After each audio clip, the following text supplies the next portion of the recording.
একবার ভগবান গৌতম বুদ্ধ তার শিষ্যদের উপদেশ দিতে গিয়ে বললেন, একবার এক বৃদ্ধ সন্ন্যাসী একটি মন্দিরে বাস করতেন। প্রতিদিন সন্ধেবেলায় তিনি একটি ছোট প্রদীপ জ্বালিয়ে মন্দিরের দরজার সামনে রাখতেন।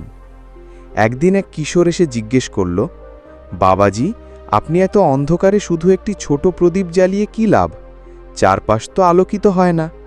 সন্ন্যাসী মৃদু হেসে বললেন, আলো ছোট হোক বা বড়, সে তার চারপাশের অন্ধকার দূর করে।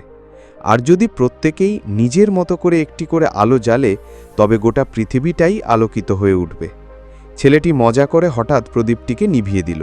সন্ন্যাসী কিছু না বলে ধীরে ধীরে আবার প্রদীপটি জ্বালালেন। ছেলেটি বিস্মিত হয়ে জিজ্ঞেস করল, আপনি রেগে গেলেন না? সন্ন্যাসী শান্তভাবে উত্তর দিলেন, তুমি বাতাস, আমি আলো। তোমার কাজ নিভানো, আমার কাজ আলো জ্বালানো। তুমি যতবার নিভাবে, আমি ততবার জ্বালাবো, কারণ এই পৃথিবীতে আলো ছড়ানোই আমার ধর্ম। গল্প শেষে ভগবান গৌতম বুদ্ধ শিষ্যদের উদ্দেশ্যে বললেন, জীবনে অনেকেই আসবে যারা তোমার আলো নিভিয়ে দিতে চাইবে, কখনো কথায়, কখনো কাজে, কখনো তুচ্ছতায়। কিন্তু তুমি যেন নিজের আলো জ্বালিয়ে রাখো, কারণ একজন আলোকদাতা কেবল নিজেই আলোকিত হন না, তিনি বহু হৃদয়ে সাহস, আশা ও পথের দিশা জাগিয়ে তোলেন। আলো হয়ে ওঠো, বাতাসকে ভয় পেও না।